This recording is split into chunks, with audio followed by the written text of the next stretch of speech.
বিয়ের বয়স অনেকই হয়ে গেল, কিন্তু দুঃখের বিষয় হলো এখনো আমি আমার শ্বশুর বাড়িতে বিন্দু পরিমাণ আমার কোনো অধিকার ফলাতে পারিনি। অনেকে এখন বলতে পারে অধিকার ফলানোর কি দরকার, শাশুড়ি যেহেতু আছে শাশুড়ির উপর দিয়ে অধিকার ফলানোর দরকার নেই। হ্যাঁ, আমিও সেটাই বলি, শাশুড়ির উপর দিয়ে অধিকার ফলানোর দরকার, কিন্তু এটা এমন একটা অধিকার যে আমি নিজে যে একটা কিছু তুলে নিয়ে খাবো, এক পিস মাংস বা মাছ, সেই সুযোগটা আমাকে আজ পর্যন্ত দেওয়া হয়নি, বা সেই অধিকারটুকুই আমার নেই। একদিন আমার স্বামীকে বলল, এতগুলা বছর হয়ে গেল কিন্তু আমার এ বাড়িতে কোনো নিজস্ব অধিকারই। সে তখন উত্তরে বলেছিল, তুমি তোমার অধিকার নিজে আদায় করে নাও, থেকে সবকিছু করো, দেখবে অধিকার আদায় নিজের জায়গা চলে আসবে। আমিও ঠিক সেই রকমই করতে চেয়েছিলাম। তো আমি একদিন খেতে বসে শাশুড়ি আম্মাই আমাকে তরকারি উঠিয়ে দেয়, রান্না করুক মাছ মাংস, সেটা দিয়ে আমি খাই। তো একদিন খেতে বসে শাশুড়ি মাকে বলেছিল, আম্মা আমাকে ওইটা দেন বা ওই পিসটা আমাকে দেন। যখন শাশুড়ি বলেছিল, শাশুড়ি তার নাতির কথা বলেছিল যে এটা মেয়ের ছেলে খাবে। আরেকদিন শাশুড়িকে বলেছিল মাছের পেটিটা দিয়ে, সেদিনও শাশুড়ি বলেছিল এটা খাবে। আর একটা দিন বলেছিলাম, সেটাও বলেছিল তমুক খাবে। যাই হোক, এভাবে অনেক দিন কেটে গেল। আবার একদিন হাজবেন্ডকে বললাম যে আসলে আমার এগুলো দিন হয়ে গেল, কিন্তু বিন্দু পরিমাণও আমি এখনো কোনো স্থান পেলাম, একটা জিনিস উঠে নিয়েও খেতে পারি না।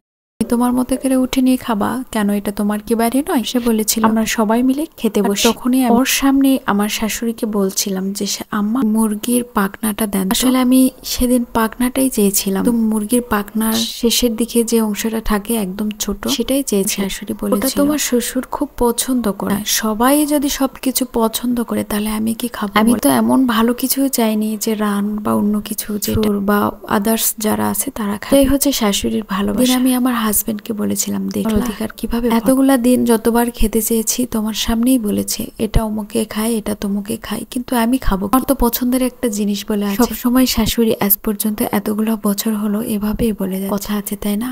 আসলে মা হলে কি এমন এরকম আরো অনেক দিন পরীক্ষা করেছিলাম, কিন্তু আসলে ইচ্ছা মতো একটু খাইতে, কোনোদিন একটা নিজের ইচ্ছা মতো একটা তরকারি আলাদা করে রান্না করে খাবো বা খেতে ইচ্ছে করছে বলে রান্না করছি, এরকম অধিকারও ফলাতে পারি। আসলে আমাদের মেয়েদের লাইফটা এমন কেন, এত অসহায় কেন আমরা? যে মেয়ে এত বেশি স্ট্রাগল করছে স্বামীর বাড়িতে প্রতিনিয়ত, মাঝে মাঝে মনে হয় জীবনটাই আসলে বৃথা।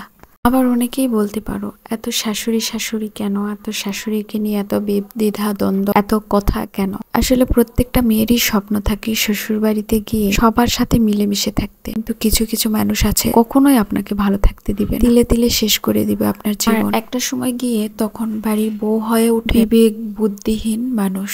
এক সময় ঠিকই একটা মেয়ে শ্বশুর বাড়িতে বিবেক বুদ্ধিহীন হয়ে যায়, তার বিবেকটা আসলে নষ্ট হয়ে যায় কিছু কিছু মানুষের জন্য।